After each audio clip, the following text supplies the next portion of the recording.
Hey guys, do you find the sound of the fireplace pleasant? Tonight we dive into a different kind of warmth, the cozy burn of perfectly executed revenge. We're going to curl up with some of the most satisfying, outrageous, and yes, sleep-inducing tales from Reddit's treasure trove of justice served cold. But don't worry, I've simmered them down into a gentle stream of stories that'll soothe your nerves while scratching that itch for karmic balance. This is your home for Reddit stories to fall asleep to.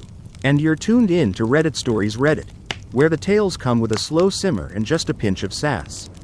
I don't know about you, but I once got so passive-aggressive with a neighbor over their midnight laundry schedule that I started leaving fabric softener coupons on their doormat.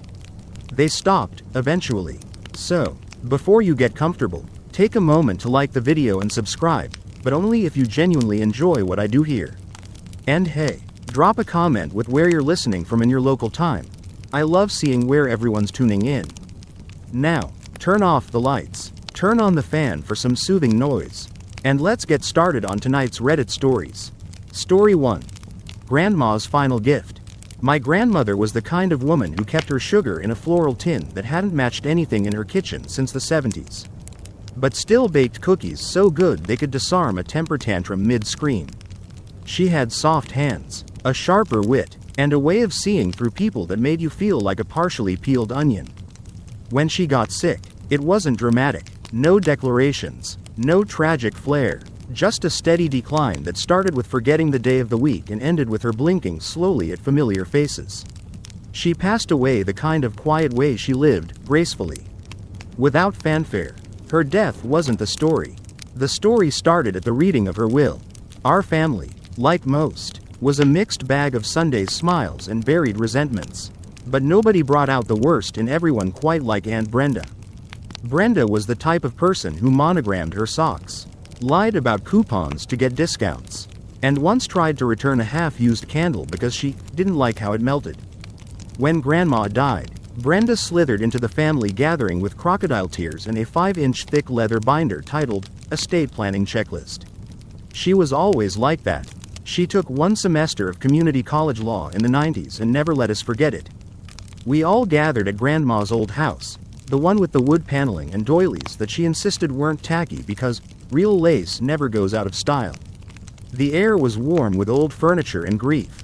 And the lawyer, a kindly man named Mr. Hamilton who had known Grandma for decades, opened a simple folder and cleared his throat. That's when it began.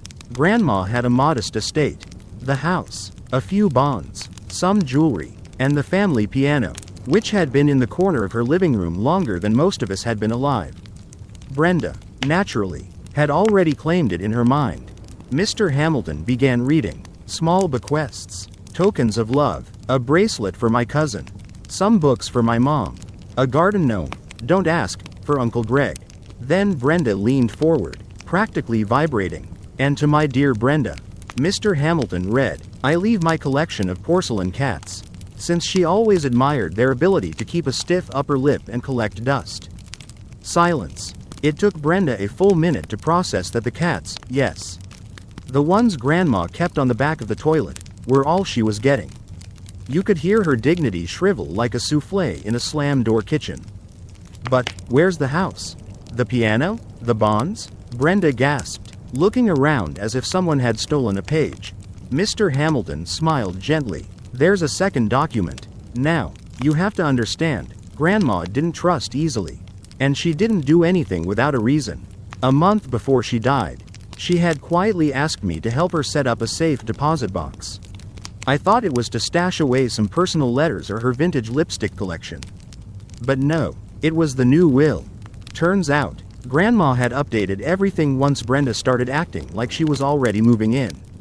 The new will was airtight, dated, witnessed, notarized, and kept far away from Brenda's eager claws. And in that will, everything went to me, the grandson who spent every Sunday afternoon playing cards with her, the one who fixed her ceiling fan and didn't complain about watching Hallmark movies. I never expected anything. Honestly, I would have been happy with just her cookie recipe. But Grandma had left the house, the bonds, the jewelry, and yes, even the piano, all to me. And the reason? In her own words, because he was the only one who didn't treat me like a burden or a bank. Brenda exploded. "This is fraud," she shrieked, waving her manicure like it was a gavel. "You manipulated her." Mr. Hamilton simply slid a folder toward her. "I have video of the will signing. Dated, with 2 witnesses." Brenda grabbed her purse and left in a storm of cheap perfume and legal threats. But none of them ever landed. Because Grandma had thought of everything. It took months to settle everything. But in the end, it was mine. I didn't sell the house. I couldn't. It still smelled like cinnamon and Vicks VapoRub. I did some updates, refinished the cabinets, restored the piano, even kept the doilies. I found her cookie recipe tucked in the back of a photo album. And I framed it. I still get the occasional email from Brenda. Usually something like, "Hope you're taking care of Grandma's legacy." Which is code for, "I still think it should be mine." Last Thanksgiving, I mailed her a porcelain cat. No note, just a cat, wrapped in tissue paper, wearing a little tag that read, "Still collecting dust." I saw quite a few people commenting on this post on Reddit. But these 2 stood out to me as the best. One user wrote, "Grandma is the blueprint for classy revenge. Leaving the porcelain cats was the ultimate burn." And another said, "This is why you be kind to people without expecting something in return. Karma wears pearls." So what do you think? Was Grandma too harsh or just right? Let me know in the comments. Story 2. Piano of Petty Revenge. You never really understand the depth of musical revenge until you've watched someone weaponize Chopin. Back when I was living in a 3rd-floor walk-up apartment with walls thinner than a politician's promise, I taught piano lessons out of my living room. Nothing fancy. Just a battered but beloved upright piano. A set of cat-themed sheet music clips. And a rotating cast of enthusiastic kids with sticky fingers and dreams of grandeur. It was a modest operation. But it paid the rent and kept my mornings filled with off-key renditions of "Twinkle, Twinkle, Little Star." And I loved it. Enter Mrs. Henderson. She lived directly below me. In Unit 2B, a woman in her late 50s with frosted curls, a sharp tongue, and the energy of a drained phone battery. From the moment I moved in, she was a thorn in my side. She hated music. Not just loud music, all music. At first, I tried to be polite. I rearranged my schedule, kept lessons during the afternoon, added thick rugs, even installed rubber footings under the piano legs. Nothing worked. She'd bang her ceiling with a broomstick like she was playing whack-a-mole. Once, she even shoved a complaint letter through my mail slot made entirely out of cut-up post-it notes. It looked like a ransom note for joy. When she escalated to filing noise complaints with the landlord, during a lesson that wasn't even happening, I knew it was war. But revenge, like a good sonata, is all about timing. I had a student, Clara, who was prepping for a junior recital. She was 11, full of spark, and a little too enthusiastic about dramatic flourishes. Her favorite piece? Beethoven's Moonlight Sonata, especially the 3rd movement. For those who don't know, that's not the soothing, moonlit night you imagine. It's thunder, fire, and piano drama at its finest. One afternoon, while we were practicing, the usual thud thud thud came from below. Clara froze. I'd had enough. I smiled at her. "Hey Clara, wanna try something fun?" She beamed. "Always." So we played it. Not just once. Not even twice. We played the 3rd movement on repeat, at tempo. With dynamics. And increasing intensity. I had Clara stomp her sustain pedal like she was auditioning for Riverdance. The floor shook. The broomstick thudded. I thudded back, musically, of course. Then I added a twist. I composed a short piece. It was a 3-minute etude. Technically sound, utterly nonsensical, and full of dissonant chords designed to sound like a piano screaming in slow motion. I titled it Mrs. H's Lament in C minor, ceiling fan variation. And I played it every Tuesday at 3 p.m., the exact time she always had her bridge club. I became her musical nemesis. She tried everything. More complaints. Yelling through the floor vents. Once, she left a dead ficus on my doorstep with a note that said, "Even plants die in your noise." I considered that a compliment. The landlord finally called. He was a sweet guy named Terrence who managed half the block and wore more Hawaiian shirts than should be legally permitted. "Look," he said, scratching the back of his neck. "She's nuts. We've had 5 tenants move out of that unit in 3 years. Just, maybe tone it down? I nodded. Then I installed silent pedal upgrades and moved the piano an inch off the wall. And I kept teaching. But here's where the true revenge came in. Clarice' recital came around. She nailed it. By the way, parents clapped. Tears were shed. One grandma passed out from pride. The venue was only 3 blocks from our building. So naturally, I invited the whole building. Even Mrs. Henderson. She showed up. I was stunned. She sat in the back, arms crossed, like she was waiting for someone to start selling timeshares. Clara performed the Moonlight Sonata again, 3rd movement. Flawless. The applause was thunderous. Afterward, I caught Mrs. Henderson lingering by the juice table, quietly munching a shortbread cookie. She looked at me. That piece, she said, the stormy one. Yes, I braced for impact. It's annoying, but that girl's good. And with that, she shuffled out. After that, the broomstick stopped. I still played Mrs. H's Lament every so often, just for laughs, but she never complained again. Once, I even caught her humming as she walked past my door. Revenge isn't always about destruction. Sometimes it's about transformation. I saw quite a few people commenting on this post on Reddit. But these 2 stood out to me as the best. One commenter wrote, "You turned petty noise warfare into a concert series. Absolute legend behavior." Another said, "Mrs. H's Lament needs to be recorded and sold on vinyl with a warning label.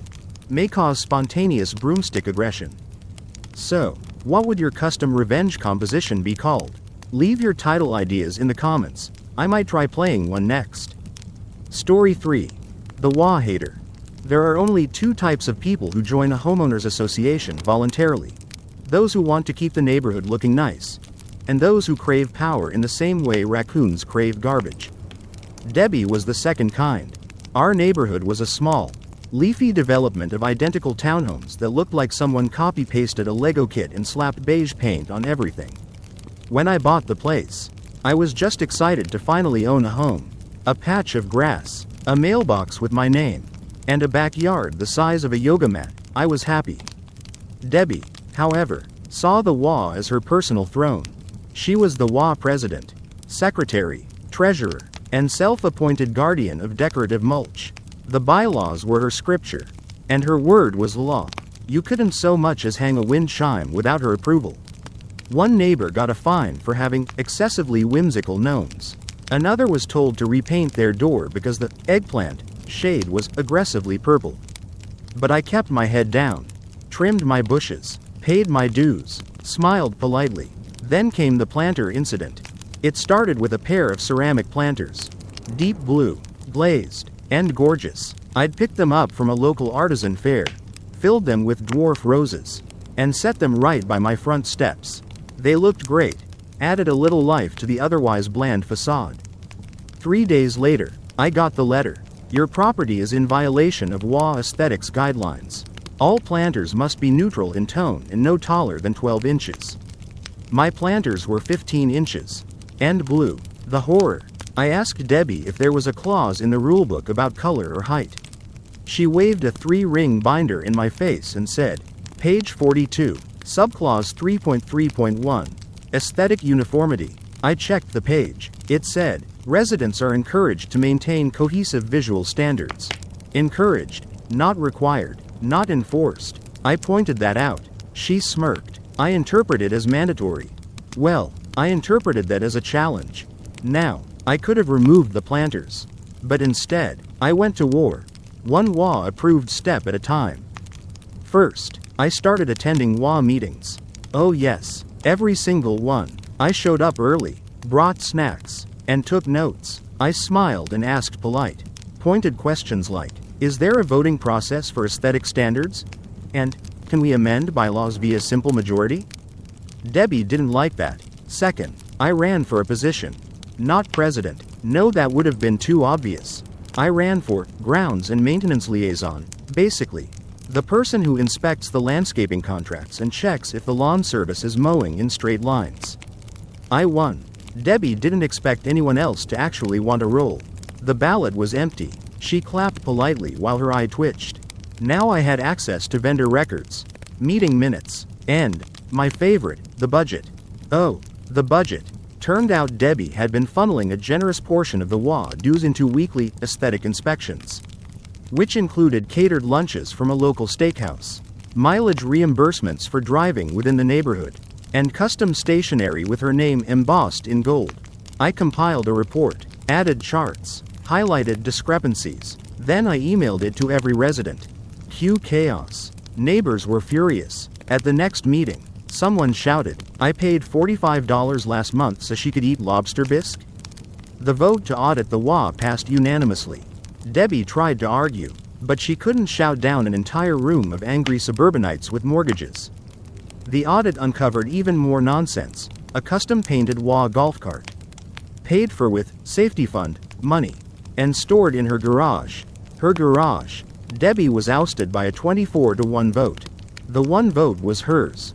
We restructured the WA, rewrote the bylaws, and created a new committee, Visual Harmony and Resident Input. I chaired it. The first motion we passed? Blue planters are perfectly acceptable.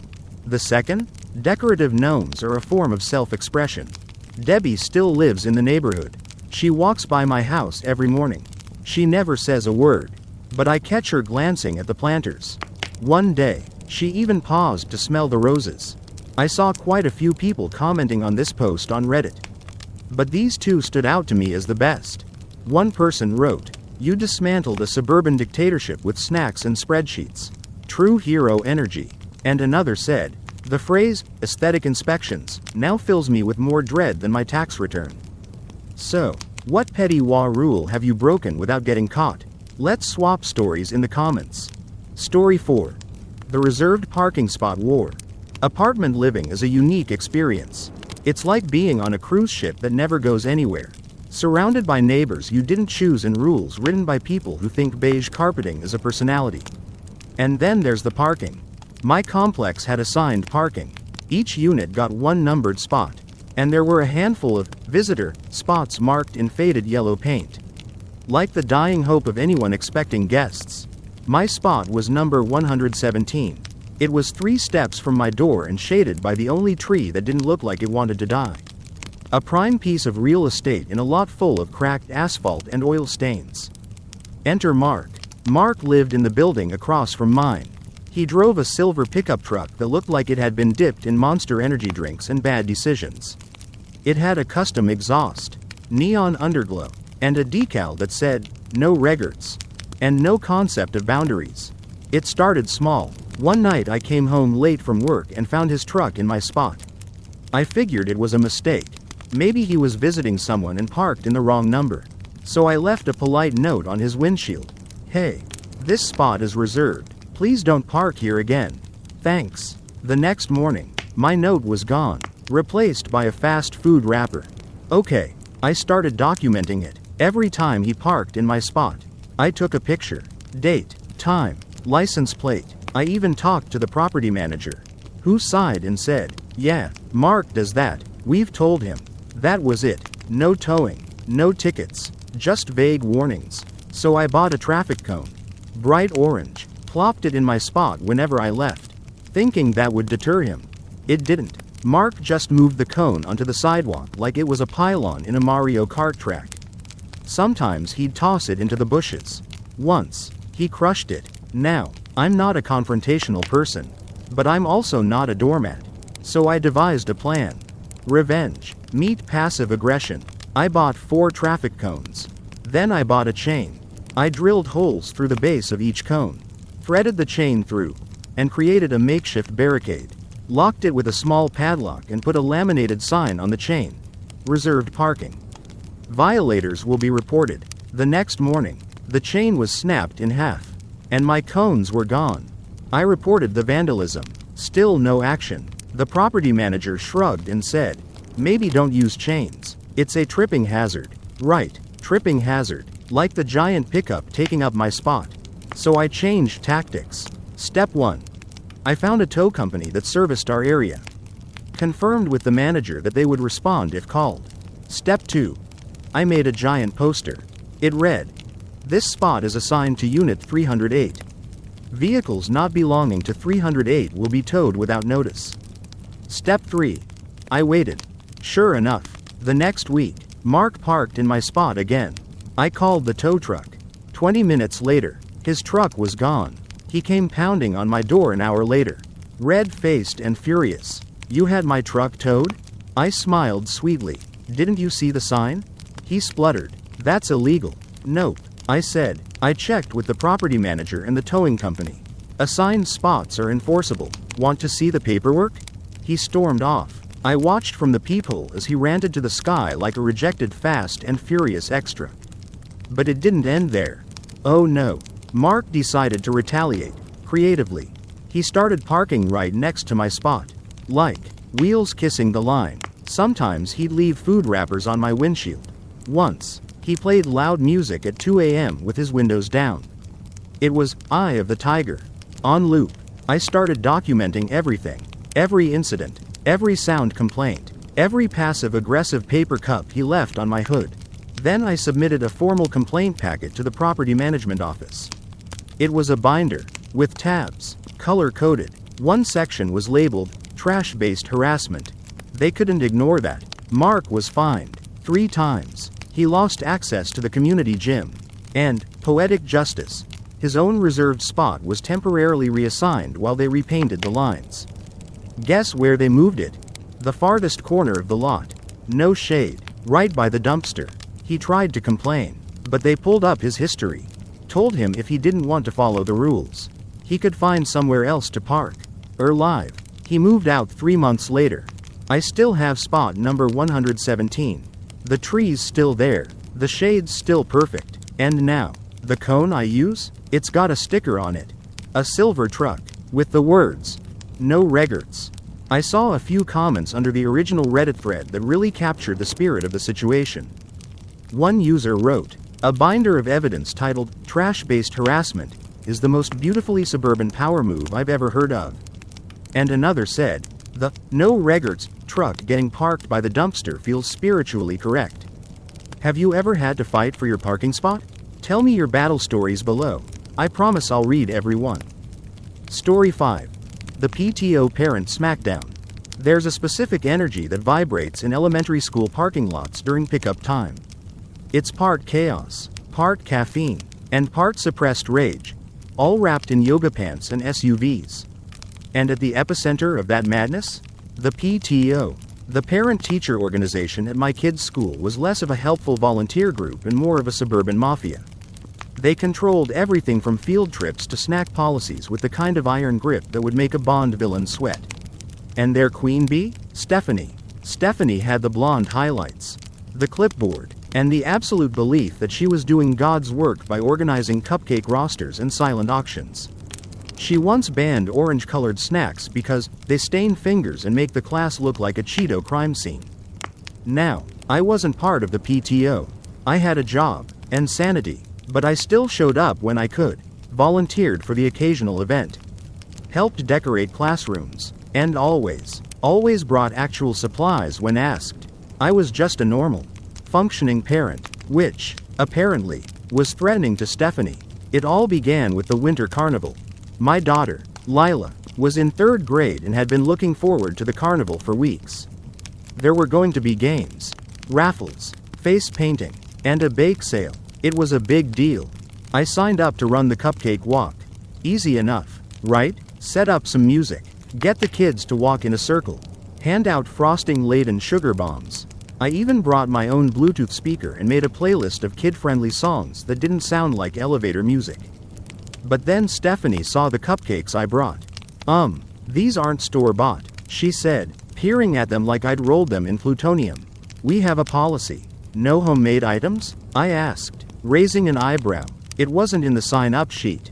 She blinked. "It's implied. We can't risk allergies, liability." Now, I'm a rule follower when the rules make sense.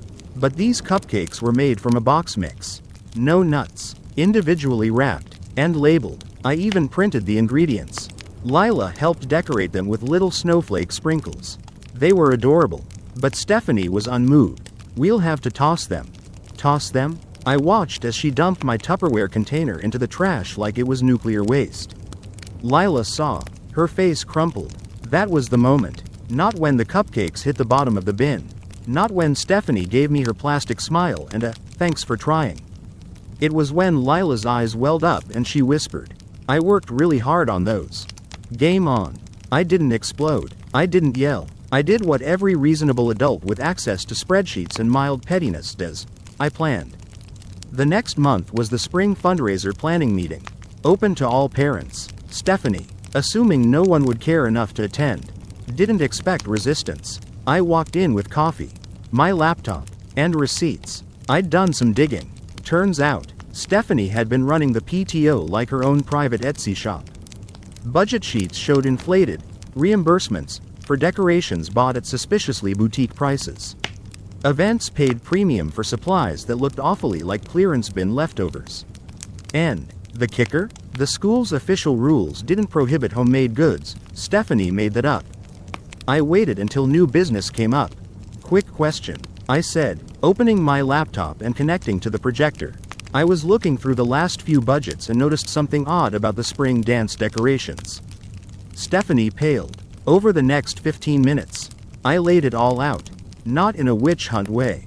Just facts, numbers, names of vendors, screen-capped Amazon listings showing the same products for a quarter of the claimed price. I passed out copies. Stephanie tried to interrupt. This is completely inappropriate. I held up a district policy document. Actually, all financial PTO matters are public record. And this, I pointed to a specific line, violates policy 3.7 on fiscal transparency.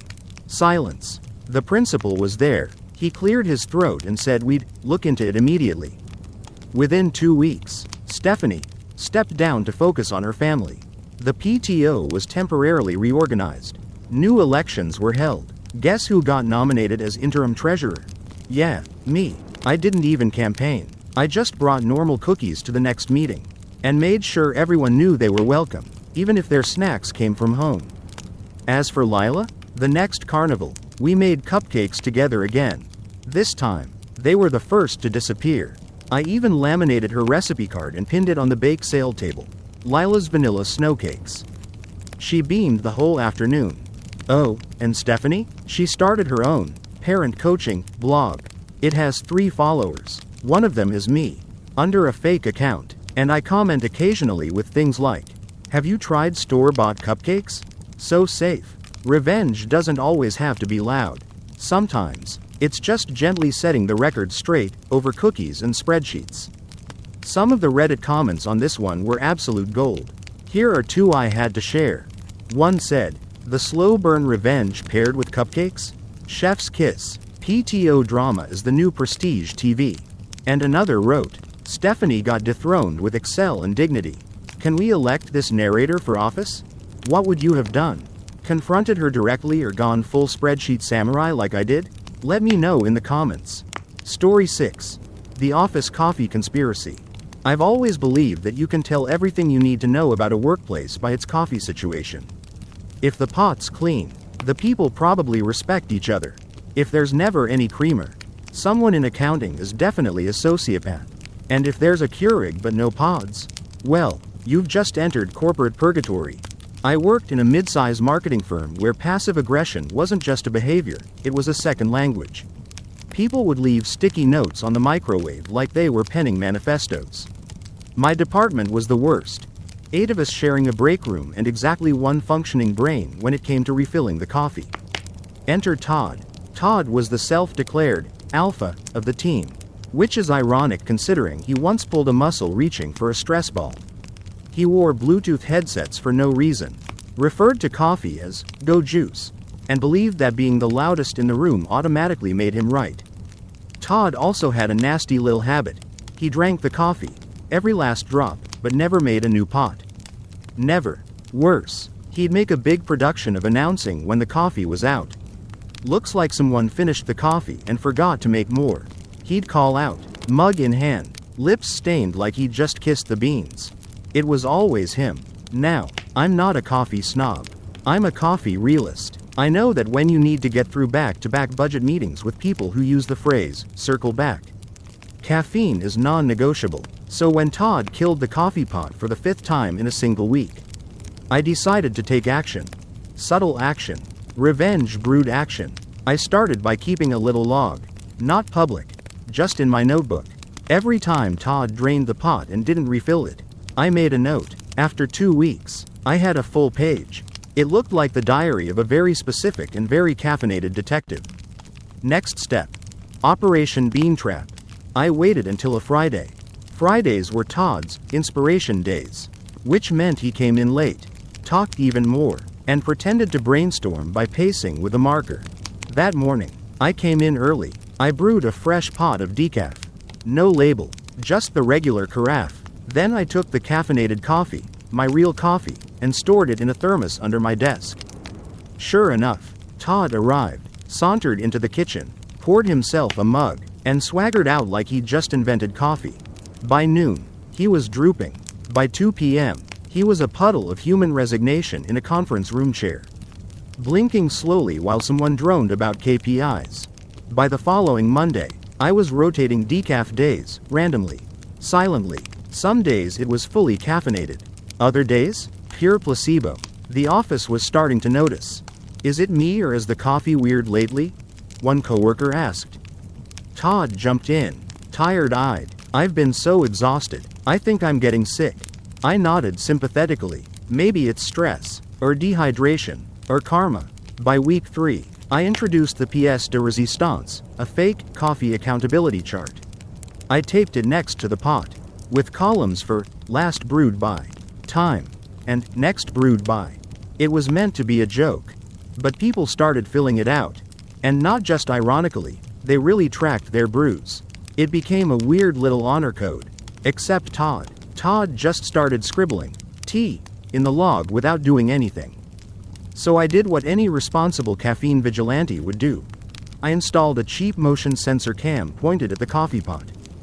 Just for a week, I blurred faces, time-stamped the footage, and compiled a highlight reel. It was titled, The Bean Chronicles, a Study in Avoidance. It showed, in painful clarity, Todd sipping the last drops and fleeing like a cartoon villain. I played it, quietly, during lunch. Word spread. People watched. People laughed. Todd turned crimson.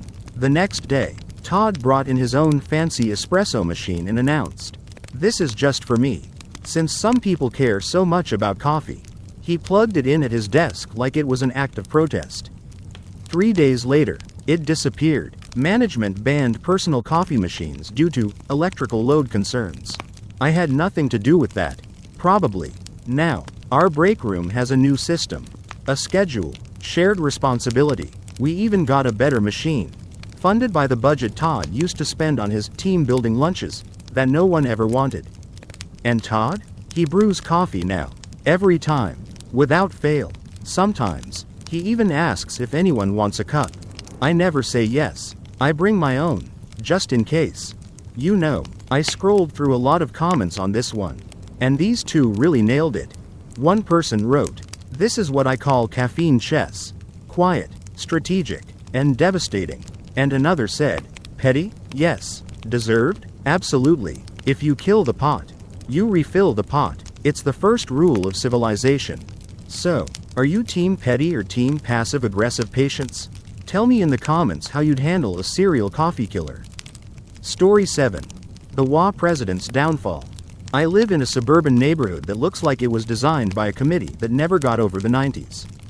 Beige houses, identical mailboxes, and exactly one acceptable shade of mulch. It's peaceful, until you cross the homeowners association. Or more specifically, until you cross Gary.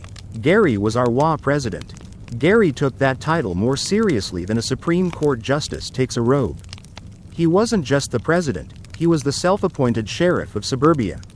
The keeper of all that was mundane and uniform. You couldn't sneeze without risking a citation for disturbing neighborhood harmony. I once got a notice for having my trash bins out 15 minutes too early. My neighbor got dinged for having a wind chime that was too whimsical. We joked that Gary measured grass with a ruler and weighed the recycling for inconsistencies. But then things stopped being funny. One summer, our neighborhood decided to host a small block party. Bounce house, a grill or two, a local teen DJ playing the clean version of everything. Nothing wild. We submitted the proper paperwork, followed all the protocols. But Gary said no. Violates the sound ordinance, he declared, holding a stack of bylaws like they were the 10 Commandments. But here's the thing. Gary had installed a hot tub in his backyard without approval. He landscaped the common area near his property using WA funds without a vote. He even rented out his basement on Airbnb, which was very much against WA rules. He had the neighborhood on a leash, but he wasn't playing by the rules himself. So I got curious. A couple of us decided to dig deeper. After all, if Gary could play neighborhood cop, we could play neighborhood investigative reporters. We started attending every WA meeting, recording minutes, reviewing financial reports. Gary hated it. His condescending smile started to twitch around the edges. That's when I noticed something strange. Gary had been authorizing payments, reimbursements, landscaping expenses, miscellaneous funds, without proper documentation. And the landscaping company? Registered to his cousin. The invoices were vague. Ground maintenance, fence upgrades, aesthetic enhancements. No one could confirm what any of it actually meant. We brought it up at a meeting. Gary laughed it off. Standard expenses. All approved, he said, waving his hand like a royal dismissal. But we weren't letting it go. So we formed a coalition. Quiet at first. Just neighbors who were tired of being fined for having the wrong shade of shutters while Gary's backyard looked like a spa retreat. We started a petition to call a vote of no confidence. Per WA bylaws, if a third of residents sign, you can hold a recall election. We canvassed door to door, explaining the discrepancies, showing documentation. At first, people were hesitant. Gary had ruled the WA for years. But the more we showed, the more they talked. It was like giving people permission to voice years of silent frustrations. We hit the threshold. Gary tried to block the vote. He cited technicalities, postponed meetings, claimed our signatures were forged. It got dramatic. He even threatened to sue one neighbor for slander. But we had receipts, actual receipts, some of which had typos so bad it looked like they were written by a distracted toddler. On the day of the vote, the community center was packed. People I hadn't seen since the last neighborhood garage sale showed up, holding printed emails and highlighted copies of the bylaws. Gary gave a speech. It was supposed to be impassioned. It was mostly a rant. We voted. He lost. By a landslide. For the first time in 10 years. Gary wasn't WA president. And guess what? No one clapped. We just stood there, relieved. The next week, we elected a new board. Transparent, fair, and, imagine this, human. We held the block party. No one called the cops. The music ended by 9. The bounce house deflated peacefully. And Gary? He moved 3 months later. Word is, he tried to run for WA president at his new place. Didn't even make it past the first round. Justice. Suburbia style. I saw quite a few people commenting on this post on Reddit. But these two stood out to me as the best. One person wrote, "Nothing satisfies like watching a petty tyrant fall on their own clipboard." And another said, "This is why you read the bylaws and make friends with your neighbors. Together, you're WA Avengers." So how would you have handled a rogue WA president like Gary? Ever had to overthrow someone with a god complex and a garden gnome budget? Let me know in the comments below. Story 8. Stolen parking spot showdown. My apartment complex is a concrete jungle wrapped in stucco and passive aggression. You learn pretty quickly that the two things people value more than peace and quiet are laundry room etiquette and parking spots. We had a limited number of assigned parking spaces. You got 1. Maybe 2 if you were lucky or sneaky. Everyone else played the daily Hunger Games of visitor parking. It was civil until Derek moved in. Derek was the kind of guy who believed the rules didn't apply to him. Mostly because he drove a lifted truck with custom rims and a sticker that said, Alpha Mode. Engaged. He wasn't a tenant. His girlfriend, Kelly, was. But he was there every day. Acting like he owned the place and parking wherever he wanted. And by wherever, I mean my spot. Repeatedly. At first, I thought it was an honest mistake. I left a polite note. Hey, this is a reserved spot. Please don't park here. Thanks. Left it under his windshield wiper. I even drew a smiley face. The next day, he parked there again. So I escalated. I called the office. The manager shrugged and said, "We'll look into it." Translation. "We'll forget in 5 minutes." So I decided to look into it myself. I started documenting photos, dates, times. I made a digital folder called Derek the Menace. I even got video footage of him pulling in, hopping out, and strutting into Kelly's unit like he was walking a red carpet. Every single day, I tried catching him in person once. I said, "Hey man, that's my assigned spot." He grinned. "Oh, didn't see your name on it." I laughed like I found it funny. But inside, I was a boiling tea kettle with a vendetta. That's when I realized the real way to get him wasn't through confrontation. It was through petty revenge with a sprinkle of legal flair. So I did 3 things. I bought a cone, a bright orange, heavy-duty parking cone from Home Depot. Every morning after I left for work, I'd place it in my spot. Derek started moving it, at first gently, then tossing it onto the grass. I talked to Kelly. I saw her in the laundry room and casually mentioned the parking issue. She rolled her eyes.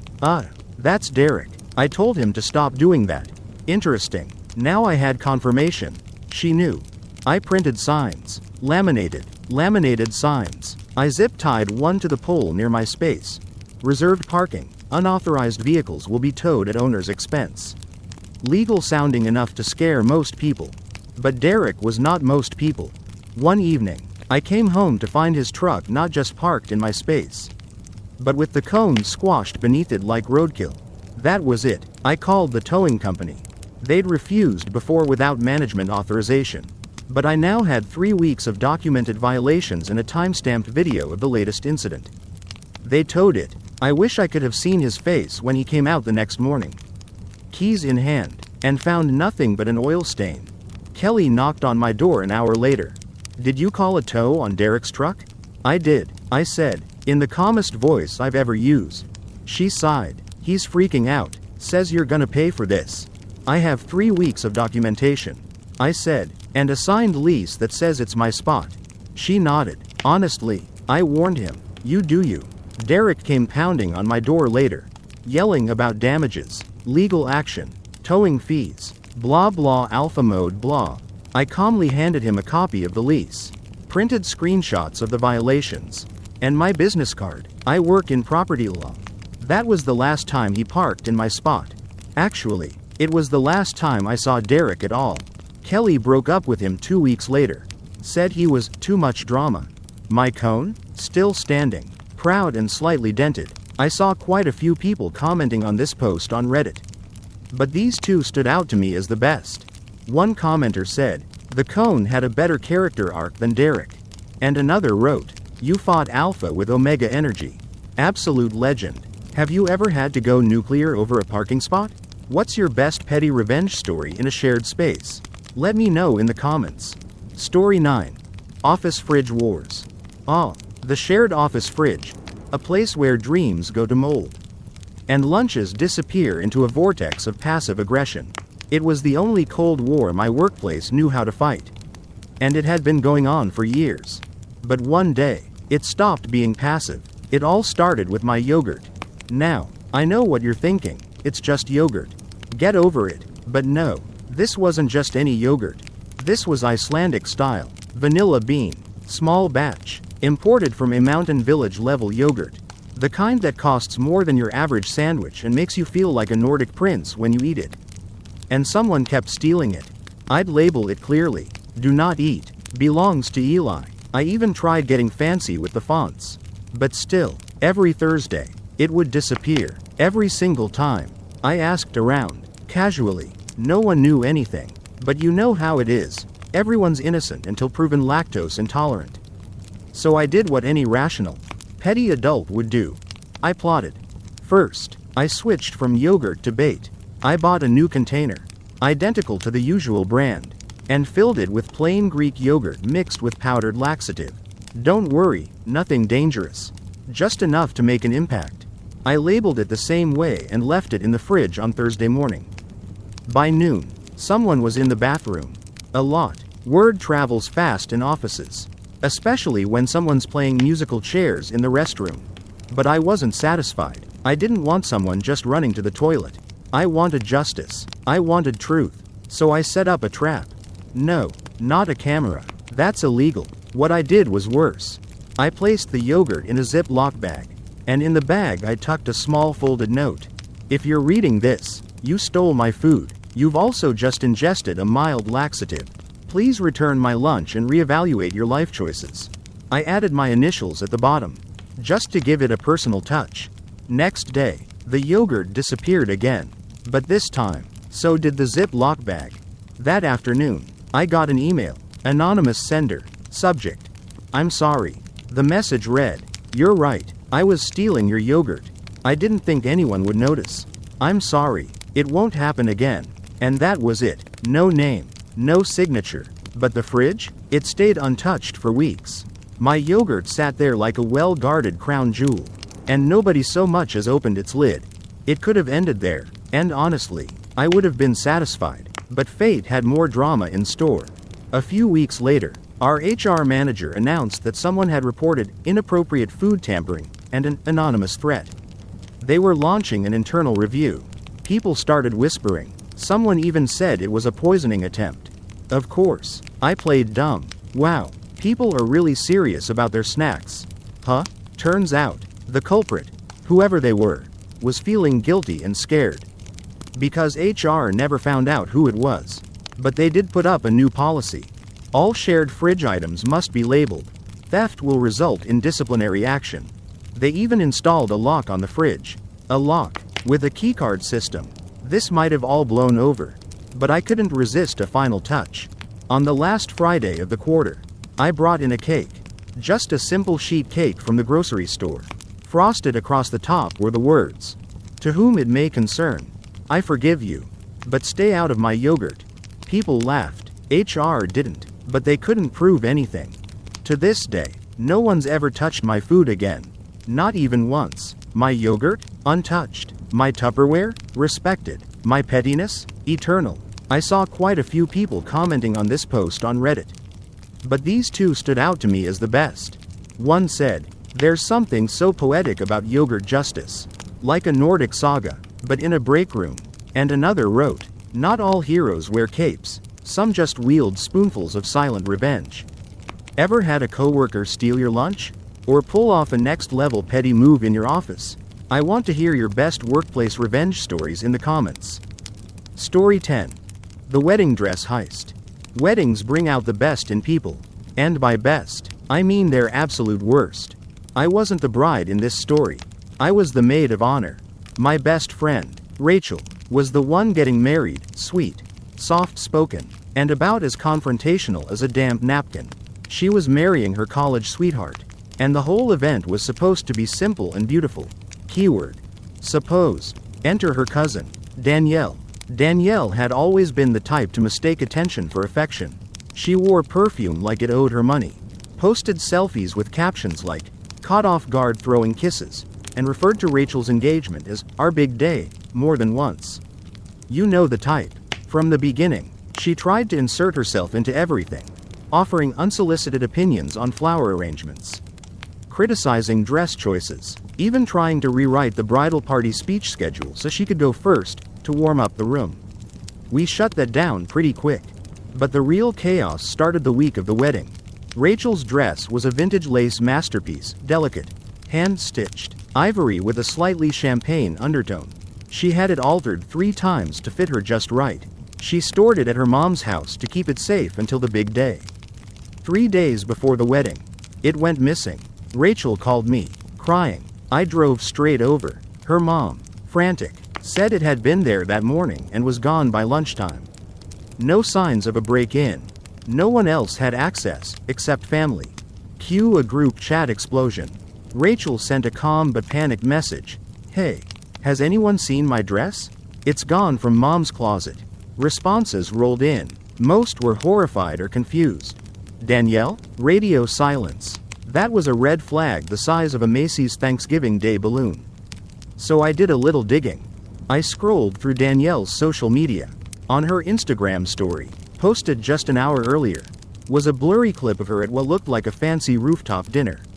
And in the corner of the shot, just barely in frame, was a lace sleeve. I zoomed in. I paused. I gasped. It looked a lot like Rachel's dress. I showed Rachel. She wasn't convinced, yet. So we came up with a plan. Petty? Maybe. Brilliant? Absolutely. The next day, I borrowed a friend's login for a fake wedding coordination company, don't ask, and sent Danielle a message.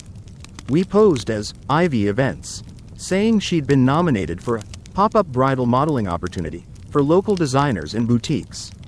She replied within 10 minutes.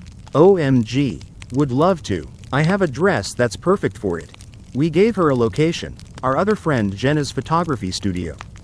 Neutral backdrop, good lighting, and cameras hidden just out of frame. Danielle arrived, beaming, and wearing Rachel's wedding dress. She twirled, she posed, she bragged about finding it in a thrift store for like $20. She even said, I just knew it deserved to be seen. We had it all on video. After the shoot, we told her we needed to do some fitting adjustments and asked if she could leave the dress with us overnight. She agreed. 10 minutes after she left, we drove it straight to Rachel. She cried when she saw it. Happy tears this time. On the day of the wedding, Rachel looked radiant, absolutely glowing. And Danielle? She was there too. Fuming in a department store cocktail dress and holding a grudge the size of a wedding cake. When people asked about the last-minute dress switch, Rachel just smiled and said, turns out I had a backup all along. Danielle never owned up to it. But she also never spoke to me again. So, win-win. I saw quite a few people commenting on this post on Reddit. But these two stood out to me as the best. One user said, Danielle really thought she was the main character. Plot twist. She was the plot device. And another wrote, this is like Ocean's 11. Bridal edition. I'm living for it. So, have you ever seen someone try to hijack a wedding? Or maybe you've had to rescue a bride from a fashion emergency? Tell me your favorite wedding revenge stories in the comments. Story 11. The Neighbor's Leaf Blower Nightmare. I live in a quiet suburban neighborhood where the most heated drama used to be about who didn't bring their recycling bins in on time. That was before Derek moved in. Derek was the kind of neighbor who believed the WA rules were more of a suggestion than a mandate. He wore sunglasses at night, had a truck with wheels taller than most toddlers, and referred to himself as a self-made alpha in conversation. Worst of all, he owned a gas-powered leaf blower. A very loud gas-powered leaf blower. Every morning, at exactly 6:03 a.m. He would fire that thing up like it was a NASCAR race. Didn't matter if there were no leaves, or if it was raining, or if it was Tuesday and I'd had a migraine since Monday. That thing roared through the neighborhood like a furious lawn dragon. We tried talking to him, nicely at first. Asked if he could maybe wait until, say, after the sun came up. His response? I'm just getting my yard right. Y'all need to get up earlier anyway. Charming. Then people started filing noise complaints. The WA sent warnings. Derek posted a selfie holding the letter with the caption, haters gonna hate. Grass still gonna look tight. He thought it was funny. I thought it was time for war. Now, I'm not a violent person. I'm more of a revenge via strategic irritation kind of person. And Derek had no idea just how creative a neighborhood full of sleep-deprived adults could get. Step 1. Decoy mode. One of the neighbors, Julie, works at a tech company and has access to all sorts of gadgets. She rigged a Bluetooth speaker to a motion sensor in the front yard. Every time Derek walked out to his driveway in the morning, the speaker would blast ambient leaf blower sounds before he even turned his on. Confused the heck out of him. Step 2. Lawn gnomes of judgment. We all chipped in to buy an army of lawn gnomes, dozens. And every night for a week, we added one more to Derek's yard. Just placed it quietly by his mailbox or under his bushes. No notes, no explanation, just tiny ceramic men, silently judging. He posted on Nextdoor about being gnome bombed. Nobody claimed it, except Marcy from 3 doors down, who replied, maybe the gnomes are trying to tell you to shut up your leaf blower. Step 3. The grand finale. It happened on a Saturday. Derek was having a backyard party. Barbecue, beer, the whole neighborhood uninvited, and of course, he cranked up the leaf blower to clean the patio twice. So that night, at exactly 6:03 p.m., we struck. It started with a coordinated stereo blast. Multiple houses synced up to play a looped sound of a leaf blower over outdoor speakers.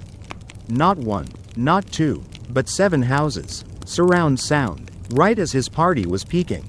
Then, we lit up our porch lights. One by one, like a suburban version of The Purge. Someone even released a fog machine from behind their bushes. It was dramatic. It was eerie. It was perfect. Derek ran out of his backyard, holding a plastic plate of ribs, looking around like we'd summoned the Wa gods themselves. And then, silence. The next day, a miracle. No leaf blower. We didn't hear it Monday. Or Tuesday. We assumed maybe it broke.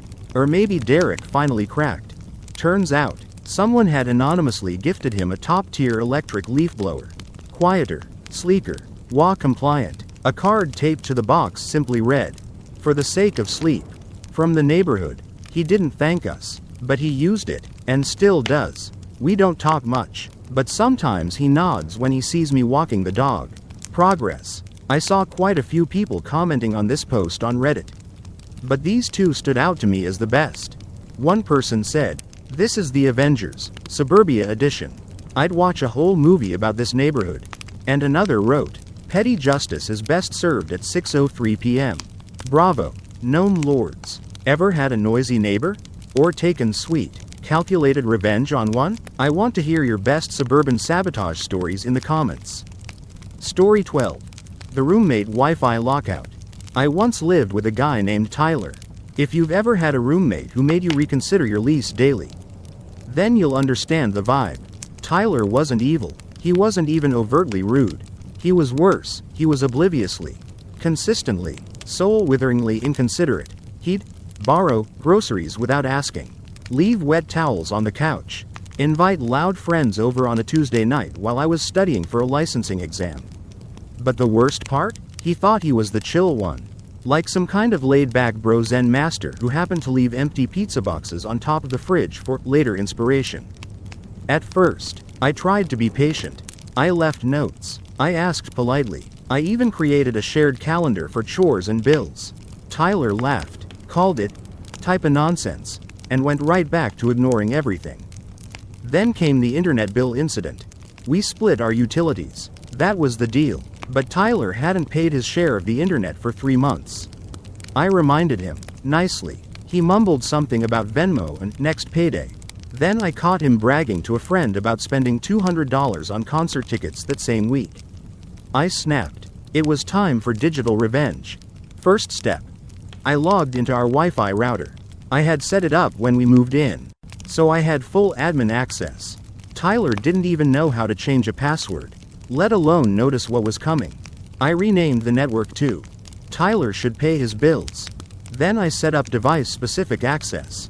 Using the MAC address filtering feature, I created a list of allowed devices, mine only. Tyler's laptop, phone, Xbox, and suspiciously outdated iPad? All blocked. But I didn't stop there. Each morning, I'd change the network name to something new. Highlights included, "Pay up deadbeat. This network is not for you. Try again after rent. Bills first, Netflix later." Tyler lost it. He tried everything. Resetting the router, which I had password protected. Calling the ISP, who wouldn't talk to him because the account was in my name.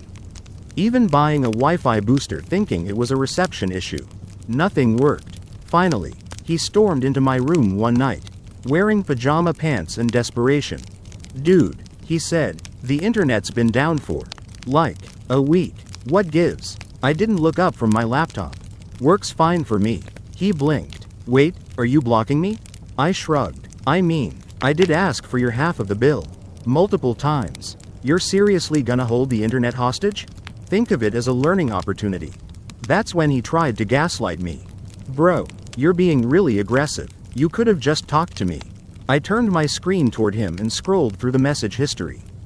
Every single reminder. "Looks like I did," I said. The next day, Tyler paid his half, in full. Even sent me an extra $10 for being chill. I used it to buy a plant for my room. Named it Bill. Watered it with petty satisfaction. But I still didn't unblock his devices. Not right away. Instead, I implemented a 7-day behavioral observation period. I told him that was the new policy. He could access the network again once he proved he could handle responsibility. You know, like a grown-up. Tyler complained, but complied. He actually cleaned the kitchen, took out the trash, bought toilet paper without being asked. A true transformation, powered by the cold, motivating force of no streaming services.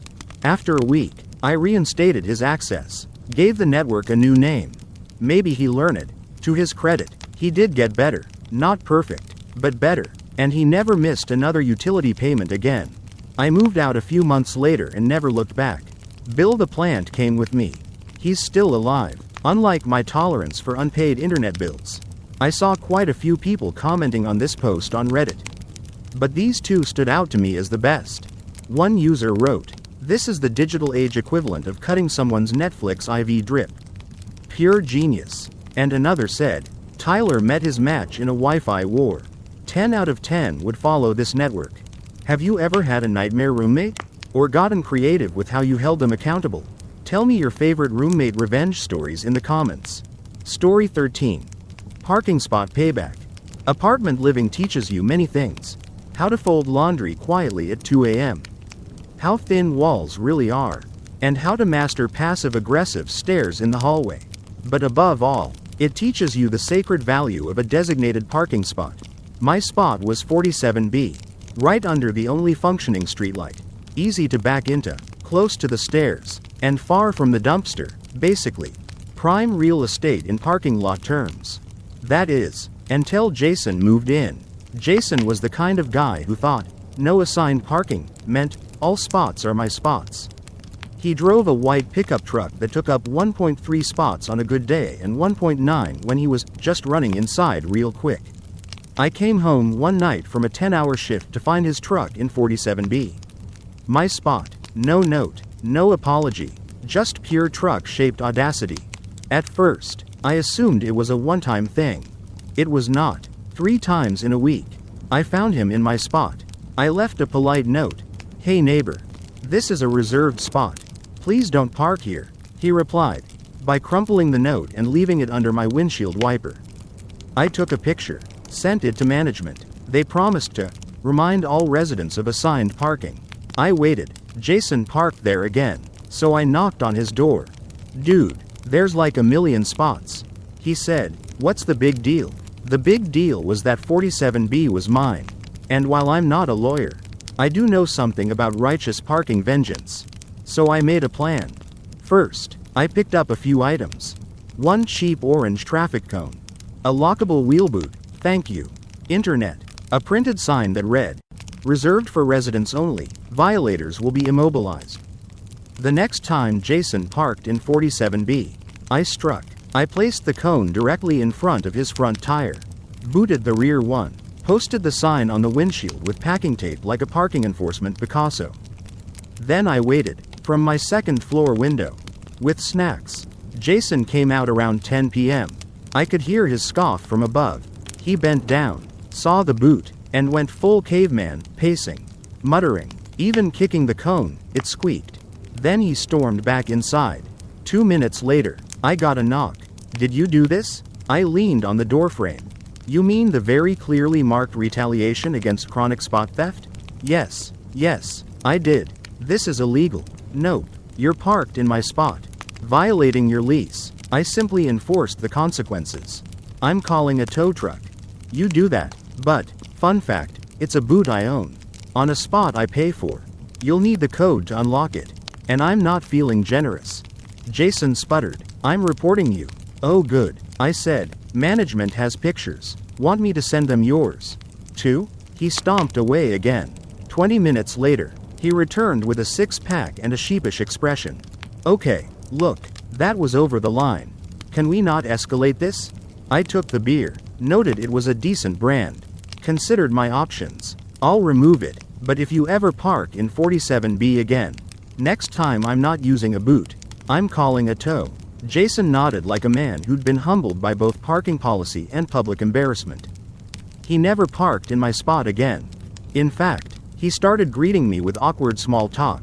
"Hey man, how's the weather?" Or, "Crazy traffic today, huh?" It was like he'd realized there were actual people in the building and not just props in his main character life. And for the rest of my lease, 47B remained untouched. Sacred, respected. Sometimes petty revenge isn't loud or messy. Sometimes it's just a cone, a boot, and the sweet, sweet knowledge that justice rolled right over arrogance and parked itself in your space. I saw quite a few people commenting on this post on Reddit. But these two stood out to me as the best. One wrote, "You turned a parking spot into a courtroom and served justice with a tire boot. Iconic." And another said, "The fact that you watched from the window with snacks just completes the entire movie in my head." So now I've gotta ask, have you ever had someone steal your parking spot and live to regret it? Tell me your best revenge by parking story in the comments. Story 14. The Professor and the Plagiarist. During my senior year of college, I was neck deep in thesis work, part-time tutoring, and enough caffeine to legally qualify as a controlled substance.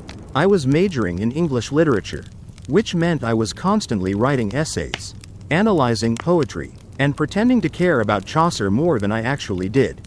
Then there was Caleb. Caleb was in my Shakespeare seminar, an upper-level class with only 10 students and a professor so passionate about the bard that he once corrected a film adaptation mid-screening and nearly got into a fistfight over the authorship debate. Caleb, on the other hand, was not passionate or present. He missed classes regularly, didn't participate in discussions, and somehow still managed to pass assignments. Most of us assumed he had a deal with the professor, or maybe he was just a ghost who occasionally materialized to submit a paper. But then came the final project. We each had to submit a 3.000-word paper analyzing one of Shakespeare's lesser-known plays. I chose Timon of Athens. Caleb, in a last-minute panic, asked if I'd help him brainstorm. I gave him a few general ideas. Nothing specific, just enough to be nice. Fast forward to submission day. We all turned in our papers electronically. 1 week later, the professor asked me to stay after class. "I need to show you something," he said, sliding 2 documents across the desk. One was my paper, the other, Caleb's. They were identical, paragraph for paragraph, word for word. He hadn't even changed the title. It was like watching my own reflection smirk at me in betrayal. The professor looked at me, eyebrows raised. I didn't give him permission. I said immediately, I shared some thoughts in conversation, but I didn't give him my file. "I believe you," he said, "which is why I haven't failed you." Apparently, Caleb had submitted his paper 6 minutes before I did. 6. Which meant, by timestamp alone, there was a technicality to consider. The professor couldn't prove I hadn't copied him, unless he had more context. And that's where I decided to make it easy. You see, I'm not just a student. I'm also organized. My laptop autosaves every keystroke with timestamps. I had 10 drafts, tracked in real time, going back 3 weeks, screenshots, metadata, save logs. I even had a version where I misspelled melancholy as melancholy. Don't ask. I printed it all out and dropped it on the professor's desk like an evidence folder in a courtroom drama. "Boom," I said, mostly for effect. He looked over the documents, nodded slowly, and smiled. "Thank you. I'll handle this." Now here's where the revenge kicks in. The professor didn't just fail Caleb. Oh no. He invited him to a private hearing with the university's academic integrity board. And because it was his second offense, yep. Turns out he'd pulled this stunt before. He was expelled. Straight up booted. No ceremony. No, one last chance. Just an email, a meeting, and a sudden need to pack his dorm room. But it gets better. A few weeks later, I was invited to present my paper at a university conference on undergraduate research. It wasn't just about the analysis, it was also about the integrity of academic work.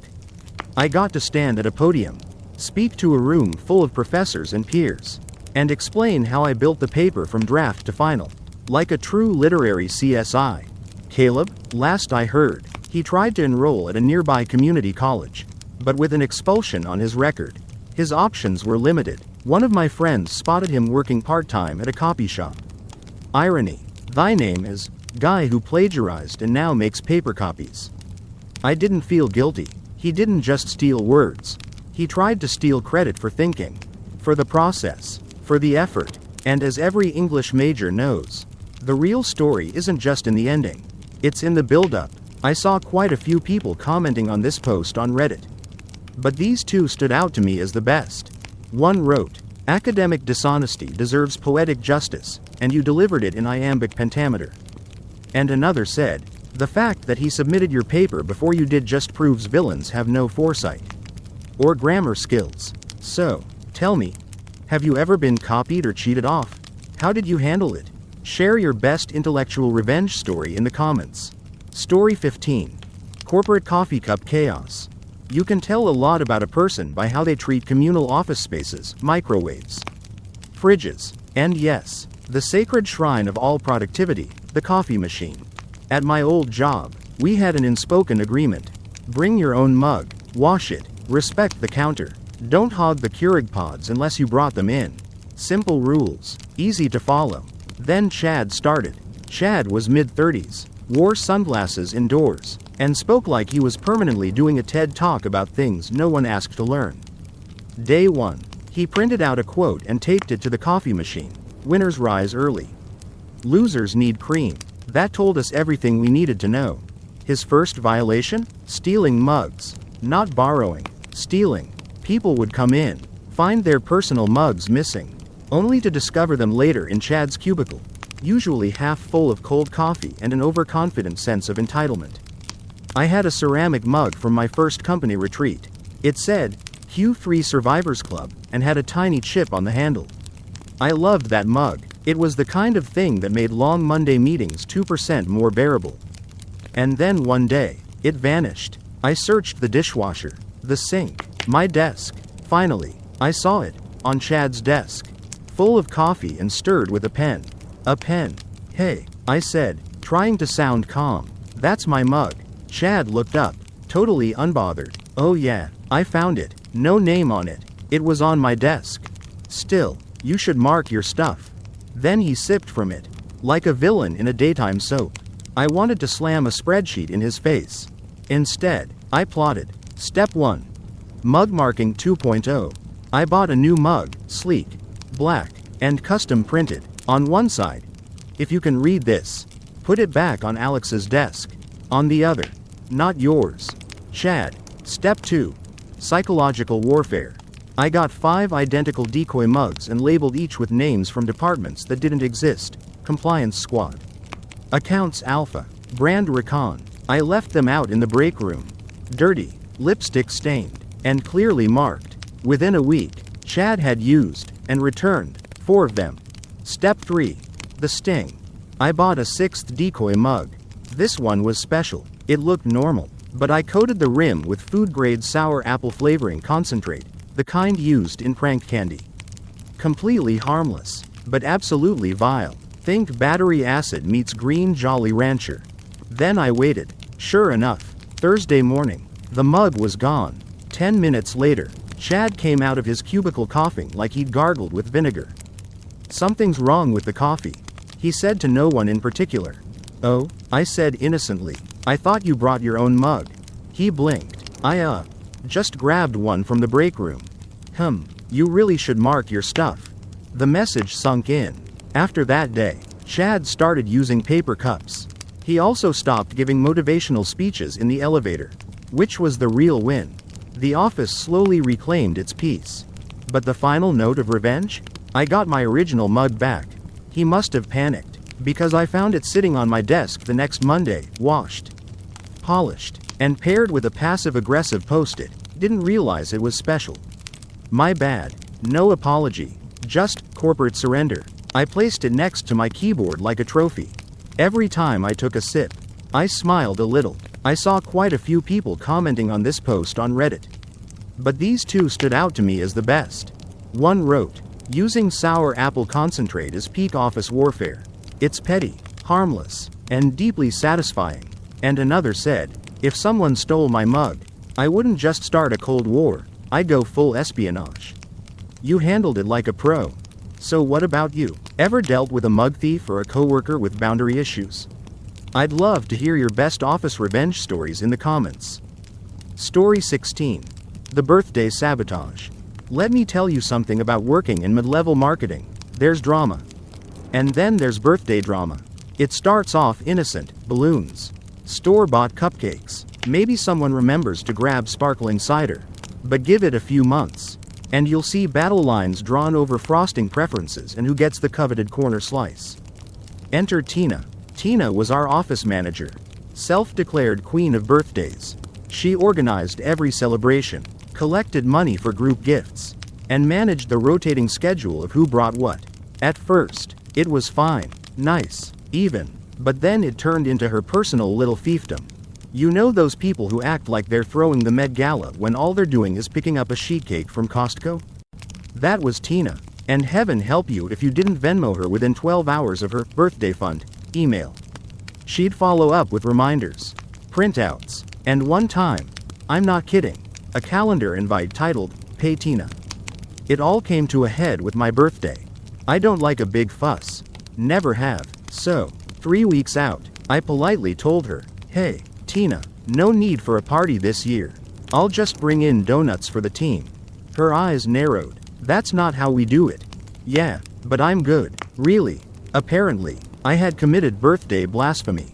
She ignored me completely, scheduled a surprise lunch, booked the conference room, even sent out a sign-up sheet for food. And the worst part? She printed out a poster-sized photo of me from the company holiday party, mid-laugh, mid-blink, mouth open like I was about to sneeze, and taped it to the door with glitter glue. Happy birthday, star employee. It was mortifying. So, I did what any reasonable adult would do. I plotted revenge. The idea came to me during our next celebration, for Michael in accounting. I watched Tina orchestrate it like she was planning the Oscars. Matching napkins, personalized water bottles, a playlist, and then I had it. Sabotage the saboteur. But not in a cruel way. Oh no, that wouldn't be fun. This needed to be annoyingly poetic.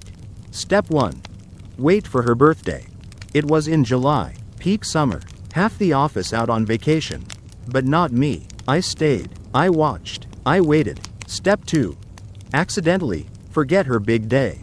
A week before, I started a whisper campaign. Hey, isn't Tina's birthday like next month? Someone else guessed August. Confusion spread like butter on a bagel. The day arrived. No balloons, no card, nothing. She came in with glittery expectations and got emails and lukewarm coffee. By 10 a.m., she was pacing. By noon, she asked, anyone doing anything today? We all played dumb, masterfully. At 2 p.m., she cracked. I guess no one remembered. She muttered at the coffee machine. Oh my gosh, I said, eyes wide. Was it today? I thought you were a Leo. No, Cancer. She snapped. Well, that tracks. She didn't speak to me for 2 days. But I wasn't done. The next week, I hosted a party for someone else. I went full Tina. Cake, balloons, personalized crossword puzzle. I even made a slideshow. Tina hovered awkwardly, trying to insert herself. Need help slicing the cake? She asked. Oh, it's okay, we've got it. You should relax. Enjoy the decorations. Someone else picked them. That was the cherry on top. Later that day, I left a small wrapped box on her desk. Inside, a glittery photo of me. Mid-sneeze laugh. With a note. For your scrapbook. Happy belated. She never planned another birthday again. I saw quite a few people commenting on this post on Reddit. But these two stood out to me as the best. One wrote, Tina learned the hard way that birthdays are a privilege, not a dictatorship. And another said, that photo frame gift? That's the kind of revenge that belongs in a museum. Chef's kiss. So what's your take? Was the silent birthday treatment too much or just enough? Drop your own office party mishaps or birthday sabotages in the comments. I'm all ears. Story 17. The Petty Landlord Payback. I lived in a crooked little apartment on the second floor of a house that had definitely been built before indoor plumbing was standard. The floors slanted just enough to make your cereal slowly slide off the table if you weren't paying attention. But it was cheap, close to work, and had one of those clawfoot tubs that made you feel fancy even when you were just rinsing off drugstore shampoo.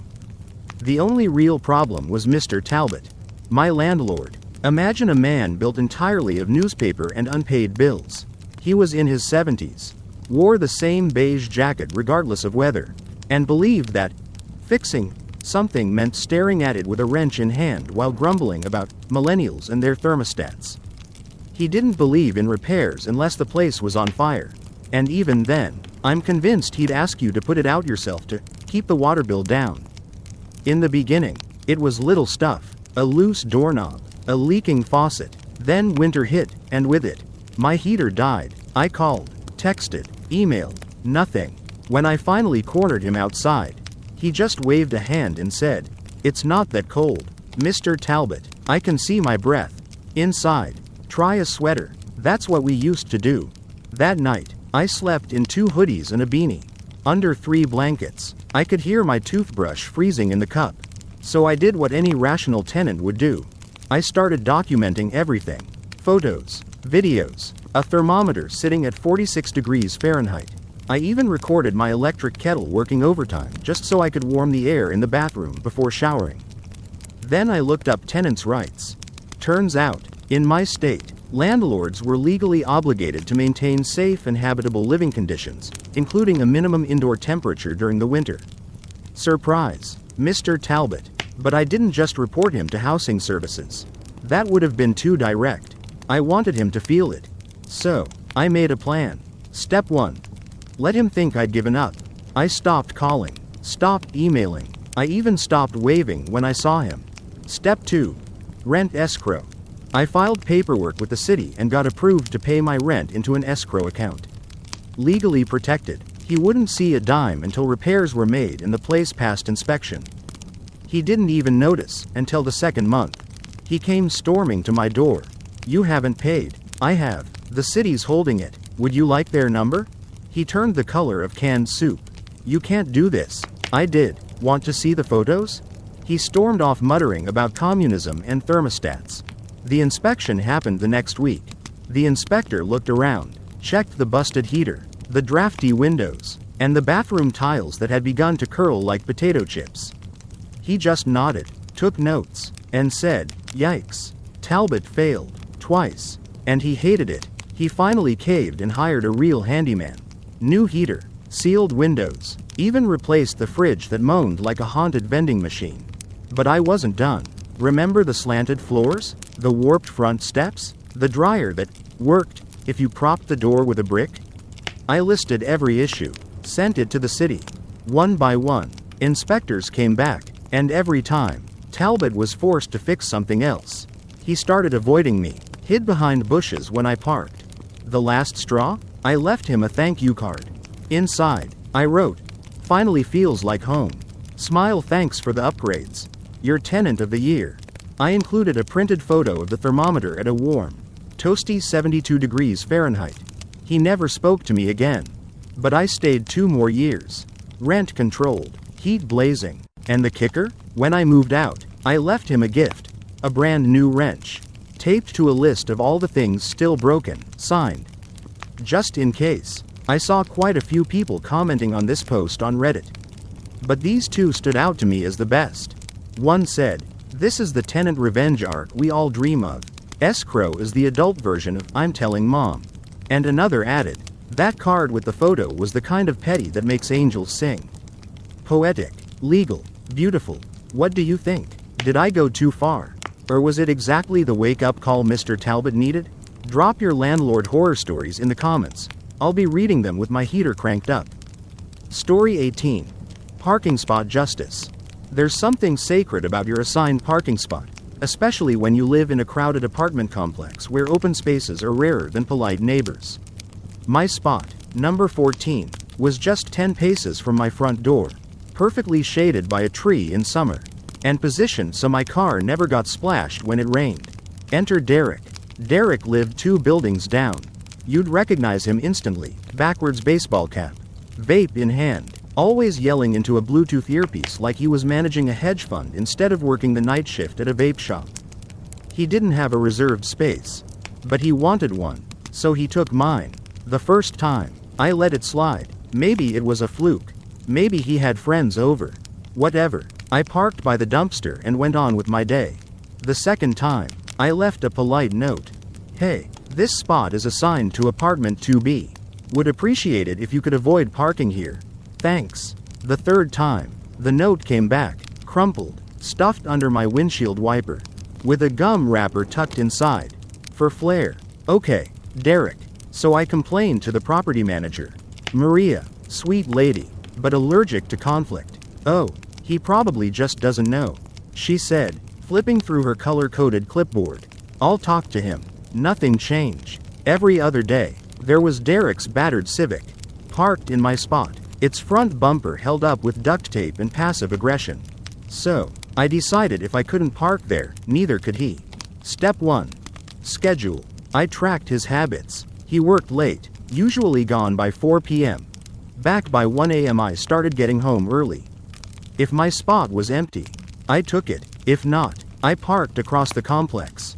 Then waited, with a lawn chair and snacks. At 12:55 a.m., I'd stroll over, just in time to watch Derek pull in, see me there, then angrily circle the lot while I waved. He tried to confront me once. You don't own the pavement, bro. Nope, I smiled. But I do rent it. Legally. Apartment 2B. You want the lease agreement? He grunted, adjusted his Bluetooth, and stormed off. But that wasn't the revenge. That was just the seasoning. The main dish? I noticed Derek often left his car parked illegally on Thursdays, street cleaning day. So I started setting alarms. 6:59 a.m. sharp. I'd call the city, report a car blocking street sweepers. 2 tickets in a row. And suddenly Derek's car was back in the complex full-time, hunting for spaces. Still trying to sneak into mine. So I got creative. I bought a collapsible traffic cone and a sign that read, "Reserved. Violators will be towed." I placed it every morning before work. Took it down every night. Religiously. He tried moving it once. I had a neighbor watching. She filmed the whole thing. I sent it to Maria. Still, no action. So, I did the inevitable. I called a tow truck. Had the paperwork, photos, timestamps, everything legal. It was a beautiful sight, watching the duct-taped Civic get hoisted into the air like it was being raptured. Derek knocked on my door an hour later. You called the tow? I did. You're gonna pay for that. Nope, I said. I have receipts, and a very nice folder of timestamps. If you'd like to see it. He stomped off, muttering something about taking it up with corporate. 2 days later, Maria posted a new sign in the leasing office. Reminder. Assigned parking violations will be towed without further notice. Guess who never parked in my spot again? Guess who also suddenly started waving at me? Like we were neighbors on a sitcom? That's right, Derek. I saw quite a few people commenting on this post on Reddit. But these 2 stood out to me as the best. One user wrote, "You brought spreadsheets to a parking fight. Iconic." And another said, "This is the exact kind of petty righteousness I aspire to.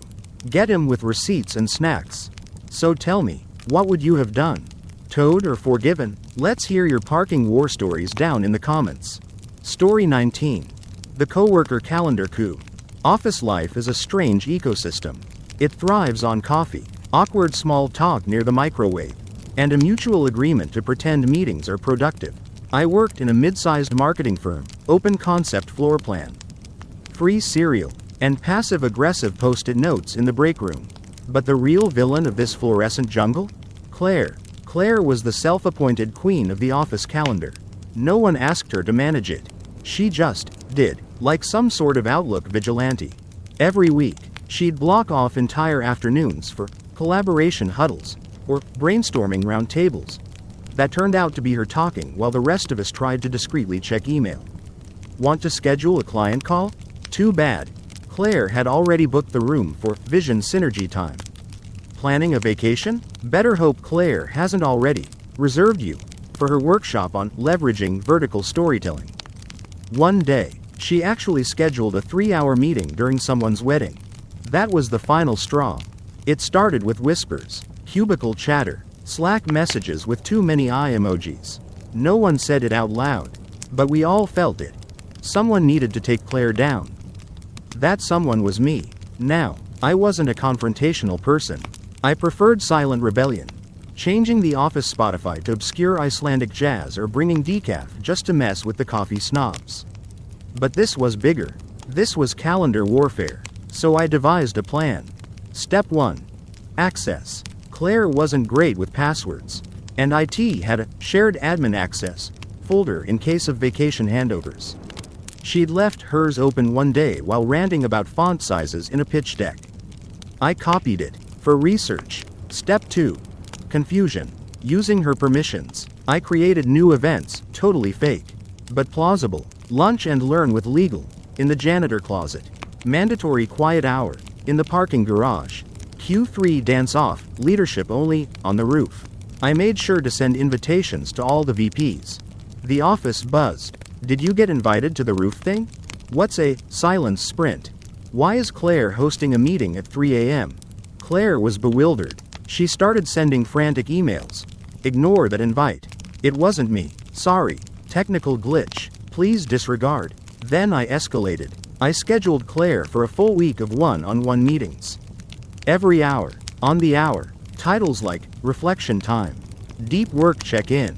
Lunch accountability. She started missing real meetings because her calendar was so jammed with decoys. And here's the kicker. I used her own meeting titles. Stuff she'd used to hijack our time. She was unraveling. One morning, she stood up in the middle of the office and shouted, "WHO is messing with my calendar?" Silence. Then someone coughed. Then someone snorted. Then someone clapped. It started slow. A few ironic claps. Then a full-on standing ovation. The entire team applauded while Claire stood frozen, red-faced, in her chair. HR got involved. They traced the logins, couldn't pin it on anyone directly. Because I'd been careful, but Claire was warned. Please refrain from excessive calendar scheduling without management review. The next day, half her meetings disappeared. The day after that, she removed herself from the calendar admin group. Peace returned. I didn't gloat. I didn't confess. But I did leave a small sticky note on the whiteboard in the break room. It said, simply, "Time is a privilege, not a weapon." Claire never said anything, but she started sending out meeting polls instead of booking first. A miracle. I saw quite a few people commenting on this post on Reddit. But these two stood out to me as the best.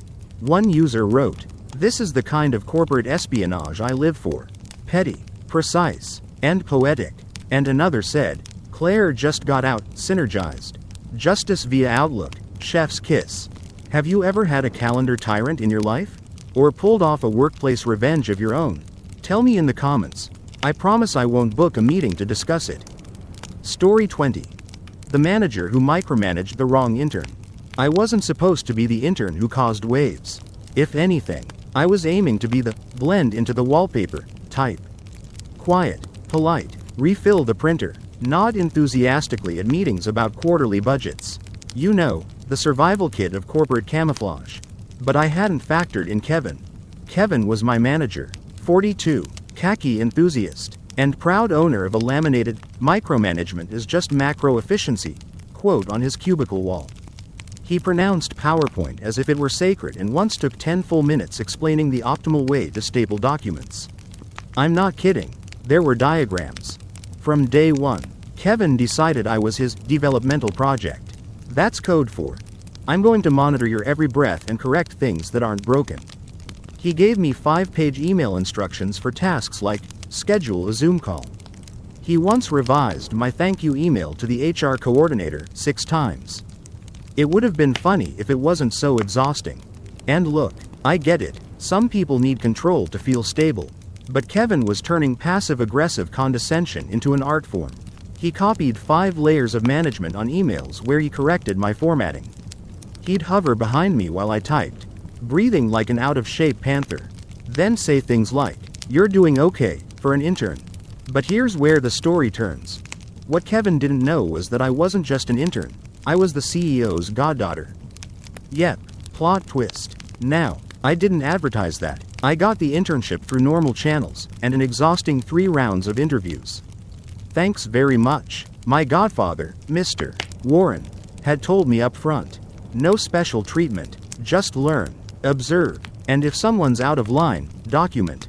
Oh boy, did I document. Every email, every awkward interaction, every sarcastic, "Maybe this task is too hard for you." I kept a journal and a tidy little folder labeled, "For my therapist, you know." Just in case. It wasn't just me. Kevin was a chronic micromanager to anyone he considered beneath him. He had a way of making assistants feel incompetent and younger employees feel 2 inches tall. But he saved his real energy for interns, because we were expendable. Right? Now, the actual revenge began during the company's Q3 launch week. It was chaos, client calls, deck revisions, and back-to-back meetings. Kevin was in full tyrant mode, screaming across cubicles, snapping at the front desk staff, and CCing executives on the most minor mishaps. He assigned me a minor task to proof the final slide deck for a massive client pitch. 100 slides, dozens of charts, and 4 hours to check it all. I worked through lunch, stayed 2 hours past end of day. I triple-checked everything, even the animations. He didn't even read my edits. The next morning, Kevin submitted his version, overriding mine. With a flourish, he hit send, and sent the wrong deck to the client. How wrong? Old data, misaligned graphs, and, my personal favorite, a placeholder image labeled, "Insert inspirational diversity quote here." It was mortifying. The client flagged it within minutes. Kevin panicked. He tried to pin the blame on me during an emergency Zoom call. The intern was finalizing the materials. He said, with the smoothness of a man used to deflecting. Except, the client's VP replied with, "Didn't my name send a corrected version yesterday afternoon?" And CC'd my email, the one with timestamps, receipts, the truth. Kevin froze. Now, I didn't say a word during that meeting. I just watched as his cheeks flushed 3 shades of regret. But the real moment came 2 hours later when Mr. Warren walked into our office floor. Everyone stood a little straighter. "Interns, join us for a debrief upstairs," he said cheerfully. "Kevin, stay." You could hear Kevin's soul exit the building. The next week, he was reassigned to internal operations, a polite way of saying, "We're parking you where you can't ruin $1 million deals." As for me, I didn't ask for a promotion. I didn't need applause. But Mr. Warren did drop by my desk before I left for the day. "You did good," he said. "Also, I saw that journal. Excellent documentation. Reminded me of your mom." I just smiled. A week later, the new manager brought donuts for everyone on Monday and actually asked if I wanted to lead the next client deck design. I said yes. And Kevin? Well, last I heard, he was building a 57-tab Excel tracker for supply closet inventory. Poor guy. I saw some great responses to this on Reddit. But these 2 comments made me laugh the most. This is why you treat interns like future CEOs. Because sometimes, they are. You, hidden HR ninja. Kevin micromanaged himself straight into irrelevance. You love to see it. You, donuts for revenge. What would you have done in my position? Kept it cool, or called him out earlier? Drop your thoughts in the comments below. Hey, you're still here. I'm glad. After a long night of tales spun from the darker corners of Reddit, it's time to wind things down. You've traveled through boardrooms and bedrooms, parking lots and piano benches, guest lists and grandma's will. Each story a quiet little fire of justice in its own right. Some of them made you laugh. Others made you think twice. Maybe 1 or 2 made you clutch your blanket just a little tighter. But they all had something in common. Someone stood up. Someone got even. And someone definitely learned a lesson. Sometimes petty. Sometimes profound. Sometimes with spreadsheets. Sometimes with sarcasm. Always with style. There's a kind of peace in hearing these small, satisfying victories. They're not loud. They don't make headlines. But they whisper to that part of us that likes seeing the scales balance just a little. And now, as the stories settle, the fireplace crackles softer, and the night wraps around you like your favorite blanket. I hope you're feeling cozy. Maybe even a little vindicated. Thank you for spending your time here with me. On Reddit Stories Reddit, I know there are a million voices out there vying for your ears. And it means a lot that you chose this one. Now let's rest. Turn down your thoughts. Let the last of these voices drift away. Everything that needed to be said tonight has been said. The stories are done.